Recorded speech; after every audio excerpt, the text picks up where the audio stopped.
This is a CC Radio podcast. Hey kids, welcome to the countdown review of the Netflix film Bandersnatch. My name is Wayne. And, God, my name is Paul. Welcome to the feature review for this week, which will be slightly more serious, maybe, than Wayne has just started out with. Bandersnatch It's actually called Bandersnatch! Okay, all right, moving Sorry. right along then. Before we get going with this week's review, let's talk about last week's feature review, though, which was Bird Box. Yes, we busted that out. We did, indeed, and it got a fair bit of play, even though with not the vagaries, but the schedule that we have recording the show, we're only sort of a day or so after the release of that episode. And boy, did some people take umbrage. Oh, really? Yes, at the tweet that I put up to announce the episode. I basically said, is the film worth the hype or is it all a bit overblown? And here are some of the responses I got. From Casual Cinecast, not in my opinion, it's not even the best Netflix movie in the last month. That's from Mike on that show. I used to watch this, said, no, it doesn't. It wasn't terrible, but it wasn't great either. A little too slow, and I hated the ending since there was almost no resolution at all. That's the point, but I get it. Yeah, Gidget Von LaRue also didn't like it very much. Didn't like it? No, she had a bit of a no gif going on. Wow. Okay. Melocina said, looked at as an allegory of parenthood, it isn't that bad, which is kind of what you talked a bit about last week. So. Yeah. The Truth for It All gave a very sarcastic gif of Barney from How I Met Your Mother shooting himself in the mouth, saying it was awesome. Inside Oz podcast said, it is a Netflix original, which automatically means it's the greatest thing ever. Until the next thing. And finally, Tim Cormack said, I didn't like it at all. Girlfriend really enjoyed it. Reminds me of the movie The Happening, which was god-awful too. No, I haven't seen The Happening, but I know that it's much reviled. It's terrible. And I don't think it's a very fair comparison. Tim, I think you've been very, very harsh. So wait, all these... So it was a very negative response, whereas we gave it. Even Chris Uni in our Facebook listener community, yeah, Chris. Link in the show notes, said, wow, holy high ratings for I saw Bird that. Box. So everyone mostly, it seems, doesn't like this, or is that just these snippets? Squillions of people watched it. Yeah. And now remember in the circles I travel in, people seem to enjoy it for the most part, to really, really like it. Caleb from Netflix and Swill, for example, had it very high on his Swillies list this week, is it in the best of the year list. We enjoyed it. You enjoyed it, arguably, even a little bit more than me. I did. I liked it. And yet we seem to be on an island of positivity in a sea of negativity. Now remember, the deal with social media is that the most vocal people... ever again. The most vocal folks are on the fringes. So you tend to only hear from the extremes, i.e. people who hated it. So I don't know that it's representative, but that is an eye-opener. Yeah, I was very surprised. Anyway, so that's our feedback from last week's feature review, at least the social media feedback, as Wayne said. This week, we're talking Bandersnatch, as Wayne has also said. I'm going to try not to make a joke or laugh immaturely like Wayne has every time I mention it. It is directed by, of course, it's a Black Mirror episode, a standalone episode, not within season. It's kind of movie length-ish. Yeah, it is. If you play it linearly, yes, depends. Yeah, 90 minutes. Apparently, there was very much more footage than that shot, as you might imagine. Directed by David Slade, written by Charlie Brooker, who is, of course, the creator of Black Mirror. It stars Fionn Whitehead, who I probably said that wrong, but do you recognise what he was from? Which one? The name Fionn Whitehead. No. Dunkirk. He was actually the now main only character. the second before you said it, I got it. Yeah. Wow. And Will Poulter as well. And we know that we don't know that. That was for Bird Box. We have no idea how many people watch this. Yet it's had a lot of play through the social media circles because it is an interactive film. Yes, choose your own adventure movie. Not the first of its kind. Netflix has experimented with kids shows in this particular way, but the first of arguably a name brand putting it out there in this fashion. It's certainly the first I've seen of it in this format, in this way. Yeah. All right. So what is it about? So Bandersnatch is set in the... I'm sorry. It's set in the 80s, and it's the tale of a somewhat... fuck off. Fucking moron! Look, I can't promise it's not going to be the last one. Okay, so this movie is the tale of a somewhat mentally disturbed video game programmer named Stefan who lives with his dad and sees a shrink regularly. He's given the chance to create his own video game at a big company and work with his idol Colin, who's a famous programmer. Again, this is the 80s, so we're talking pixels, which is fun. 8-bit graphics. Very good choice. Yeah, great to set it at that time zone rather than setting it contemporarily. Totally, it gives you a lot more passes and great soundtrack. Yeah, so, that helped a lot too. Bit of Thompson Everyone Twins, got to mate. pick it. Yeah, did you pick Thompson Twins? Oh, totally. Totally. The Me too. second. Anyway. He then seems to go quite mad during this game development, and he gets far too immersed in his own creation, causing mayhem to ensue. And you, as the Netflix viewer, are presented with options throughout the film to dictate what happens next. You click on it, you see. So that's it. That is the revolutionary aspect of this. It is a non-linear choose your own adventure, a la the 80s, because that's when these books were big. Did you have choose your own adventure? Did books? I ever? I had an Indiana Jones one. Wow. Where the kid who he was with was you. Okay. So you were short round. You were short round, actually, and even though I was Asian, he was depicted as a white person in the novel. But I still pretended I was short round. So yeah. So yes, of course I like that shit. I don't know how well it goes in a movie way. A little foreshadowing there. Oh, okay. I'm interested. Yeah. What did I think of Bandersnatch? Yeah, why don't you tell me what you thought? I thought the film itself, if we talk about the story first of all, before we get to the choose your own adventure sort of portion of it, I thought it was fine. It wasn't anything groundbreaking. It wasn't anything you haven't really seen before. No. But it was interesting enough, and I wanted to see how it all played out, and I wanted to see what end Stefan came to, or whether he gets to survive through this particular story. So I was intrigued enough, and it was fun. I sat there and watched it with my fiance. We watched it together, took turns picking options. Hey, that's pretty cool. Which wait, that's a whole experience. That's an added layer of enjoyment. Yeah, and I mean, sometimes she was like, I don't care, you pick, and other times I was like, well, it's closer to you, you pick. But there were other things where it seemed very important, and that's exactly the point with the choose your own adventure. Some things are innocuous and don't really matter, and other things are critical and change the absolute storyline completely. Yeah. Okay. So I liked it. I'm very positive about this overall as an experience. Would I want to do it with every single film? Absolutely fucking not. No. But as a change in pace every once in a while, I'd really like this kind of thing if it came out once a quarter at max. Obviously, it wouldn't work in a cinema setting, because how would you get to make a decision when there's 250 people in the cinema? Unless it's a vote, and whoever even that might be entertaining if you could do that. And they have those things. They have in lecture theaters they have responses, so it's possible. I guess now that I think about it, it's a good idea. But I think that there are some excellent things about this movie. Okay, and the ideas within it are good to great. I actually like you say, it's nothing that new. Fair enough, but probably for me, one of the things I liked about it is it sort of acknowledges you as the Netflix viewer. Well, ultimately, and be a little bit careful. I'll be careful, but it's not just a case of yes or no, yes or no, yes or no. There's one step beyond that, which I really enjoyed. Having said all of that, I don't think it quite worked for me. Oh, why not? Because I sense that your or a person's opinion on this movie and whether it works or not likely depends at least partly on what paths they take. So what I found was, if you take too many bad paths, it's not that great a film. If I was sitting there looking at it going, okay, I'll choose this one, I'll choose this one, I'll choose this one, and some of them didn't work out, some of them did work out, but I felt by the end of the movie, I felt like I had made some bad decisions and I hadn't seen some of the good stuff. But didn't you appreciate the method by which they allowed you to get back into the film? So if you went down a dead end that didn't result in something final, he wakes up for Stefan. Yeah, he wakes up in a dream and it gives you this very edited, quick version to you're back where you were, or at the critical point where you went arguably the wrong choice. I thought that was very clever. That's the good thing about the actual fact that they swung for the fences. This is high concept. For sure. Surely, right?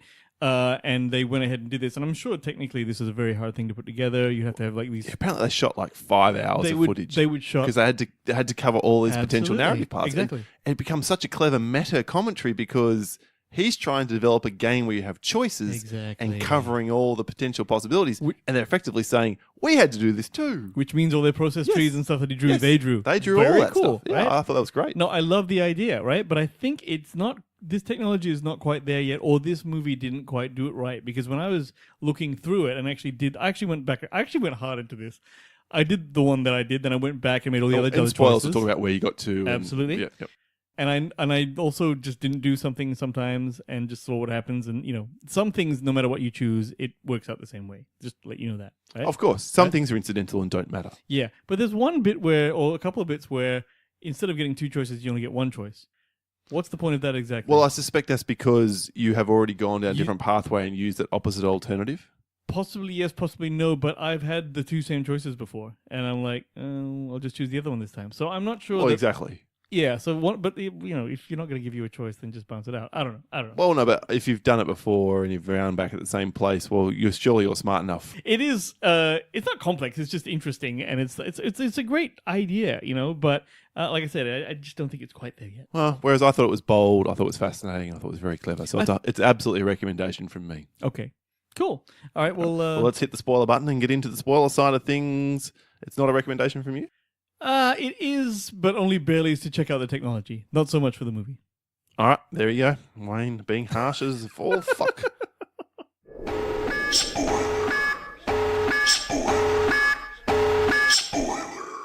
All right, now we can speak freely. You have warned we're going to spoil some of the choices and indeed the endings for Bandersnatch because I've done a bit of research to find out all of them. Good, because I have some fucking questions. Mm-hmm. All right, look, one thing that freaked me out was that there's an ending in this thing where it cuts forward in time. Yes. And there's a woman developer. Well, it's not a woman developer, it is Will Poulter's daughter. So it is the guy who, the first time I played it, so I can't remember his name. Was it Craig? The gun programmer, the blonde-haired guy. Oh, him, yeah. Yeah, he goes to his apartment. Did you get to the... Yeah, yes. And there's kids there. And they take... One kid there. Do you take the drugs or not? I'm pretty sure I know what you did. And... Well, it was a Matrix situation. I didn't want to let the crowd down. And then it gets to the point where one of you has to jump off the balcony. Yeah, Yep. I got to that. Yep. And obviously, if you jump off, you wake up and have to go again. I told him to jump off. Yeah, of course. He jumps off. He dies. Right? Yeah. That's the end of him. Yeah. It's the baby. It's his baby. His Is kid. that girl? Yeah. Is the girl a generation ahead, and now she's... How am I supposed to fucking know that? Well, it mentions her name, and if you paid attention enough, Oh, but it just seemed like, what the fuck is it? And then that ended. I'm like, this is tits. Like, this No, is... you just didn't pick up what it was going for. So in other words, this thing is it cannot die. It's its own sort of... What was his name? Pax, the god of the demon of whatever else. It keeps doing all this shit. That's Which a I think bit is better. clever. That's a bit. That one's a bit better. But I remember going, "Well, I didn't get that. So what the fuck did I just?" But the thing is, when I saw that, I think I fucked up. That's what I think. No, and we didn't fuck up. A good production wouldn't let you think you fucked up. It gives you something interesting each time. This didn't do that. What I would love to know is what. So Charlie Brooker conceived of this idea and ran with it. What did he? If you went linearly through the whole film in the way that it was meant to be according to the original script. I reckon if you don't do anything, it does that. I don't know. Possibly. I don't know. Because it does make a choice where you have 10 seconds to make a choice, pull whichever way and hit the X button on the PlayStation 4. I'm not sure what it was like for you on Netflix. It popped up on the screen left and right.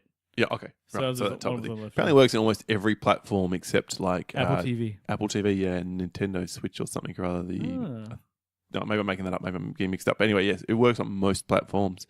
Yeah, and if you don't choose it, it gives you a choice. Default one, I don't know if that randomizes. I don't know if it just goes through the way it was meant to be in quotation marks. So, look, some of the choices are completely meaningless, but they were still fun. Like, because then if you pick Thompson Twins, like we referred to earlier, it plays Thompson Twins over the top. And if you don't, it picks something else. And then you get to some weird concept art when you're in whatever his name is, apartment. Yep. That music also starts playing. So I thought that was really clever. No, like I said, there are some great things about this. But like I said, in terms of, I found myself unfulfilled at the end. I was like, this was just, like you said, it was just kind of I guess it was a sort of a normal episode. Well, let's talk about what you alluded to, which was you get to a certain point in the film and now you are a player because it references you directly. That is the coolest thing about this movie, where the lead guy is like, I'm not doing these things. Someone's making the decision for me. He's talking about you. All right? Exactly. It's cool. That's fucking cool. And it gets to the point where he even talks to you and you talk to him through the computer. Talking about Netflix and shit like that. I'm like, well, that was the coolest thing about the movie. So for me, if I recommend it, it's because of that and the idea. That's it. Again, great meta commentary on what's going on. Again, I keep using the term very clever. I guess that's my take. This is very clever. Even the way the film is constructed allows you to go in several different directions, which have very different levels of satisfaction to the ending, but some of them are far more... Satisfaction is not the right word here, but far more intuitively connected to what's come before it. Yeah. That's a bunch of wank. You know what I mean? It worked better. Yeah, that's it. Exactly. Like I said, it depends on the decisions you make as to how much you like this movie, I think. So there are 5 definitive endings and there is an Easter egg. All right, bring it. All right. How many of these definitive endings did you see? And this comes from a website called The Wrap. Number 1, Stefan's dad drags him out of Dr. Haynes' office following a huge fight between the three of them. Did you see that? Yeah, the massive thing. That was a really... Look, you know what? That... Where she says, if this was really a TV, wouldn't there be more action? Yeah, and then she starts getting up fucking tonsils and shit, and they start beating each other up and all sorts of shit. That was awesome, but then it ended, and that I was like... very unsatisfying. No, I was like, this is shit. What was that? I didn't like... I liked the fight. I didn't like that Basically it ended. Yeah, that one was the silliest ending, dare I say.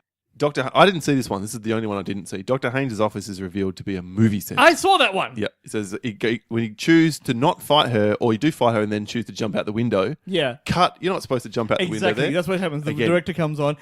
Fucking shit. I was like... Very strange. It's fine if that happens and then it continues, but it didn't. No, that was the end. I'm like, fuck this shit. Okay, then there's the one where... This is the one I first played through, and this is what I got. Where he ends up killing his dad, chopping him up, and then goes on to finish Bandersnatch. He gets released. Yeah. We see him lie to his psychiatrist about it, saying his dad's on holidays. Yeah, I've seen that one. Yeah, you saw this one. And leads to Bandersnatch getting a rave review, 5-star review, but then we jump to a news report, and then later on, this is the one you saw. In Next Generation, his daughter, Pearl Rittman, who is the daughter of Colin. I thought it was Craig, it's Colin. And Kitty. And she explains she found Stefan's game hidden in a crate and is rebooting it for a streaming platform, which is rumoured to be Netflix. And that's one you saw. There it is. That one, yeah. That was, again, see, that one was still a bit weird. I like that one much better. Stefan goes to jail, kills his dad, right? Gets caught for it. He's buried him in the yard. He's chopped him up. He gets caught. Yeah, I don't think I saw that one. And in one of these things, his dad is complicit, or in several of the storylines, his dad's complicit and from a young age and has been experimenting on him. That one I saw. That one's cool. The best one by far, according to me, is, and this is the second one I got through, Stefan dies with his mum as a child. Yeah, that one. I saw that one too. Great. See, that's what almost all these motherfuckers. Yeah, so you saw they're the main five. These are the ones that bring up the end credits. They're the final. Yeah, because his mum says, "Come on, let's go," and he has a moment to go. No, I'm not, because the whole point was if he didn't go with mum, she dies. So he chooses to go with mum, knowing they're both going to die. This is going to happen, and then it cuts to the present day, and he just dies in his psychiatrist's. Yeah, that's office. right. That's right. Which was, I reckon, the one that probably the way a typical it is, but I don't get Black why Mirror he died now. Like that. Well, because his consciousness has basically winked out. That's just fucking weird. Okay, it's not Black Mirror is weird. But it's not satisfying. I don't know. That wasn't good. So you're a bitch. You're an ass. I stand resolute, motherfucker. All right, should we get these final scores and wrap it up? All right. Is there anything else you want to say about No, there Bandersnatch? isn't. It's a 68 from me. Oh, I gave it a 75. Okay, there you are. So in the end, I'm slightly higher than you, but yeah, like I said, for interest and quirk factor, you got to check it out. So I do recommend it. If it was just a if this was a plain show 50. that was any of those endings, I go, this is shit. Okay, I wouldn't have thought it was shit. I just Not thought shit, it but was this is a average. very typical average episode of Black Mirror. All right, that's our review of Black Mirror's Bandersnatch. Do you agree? Did we get it wrong? Did you find something in there that we didn't and you'd like us to know about it? Hit us up on our various social media channels. Hell yeah. At the Countdown Podcast at gmail.com, at the Countdown PC on Twitter, and in our Facebook listener community. The link is in the show notes. Yeah. All right, well, that's it. Banda for a burger. We're just... Well, I was working it in. It's all good. Thank you. Fuck off. All right, kids. Thanks for listening. We will catch you in, next time? We will catch you next week for our next feature review, which we'll tell you about next time. Real soon. Cheers.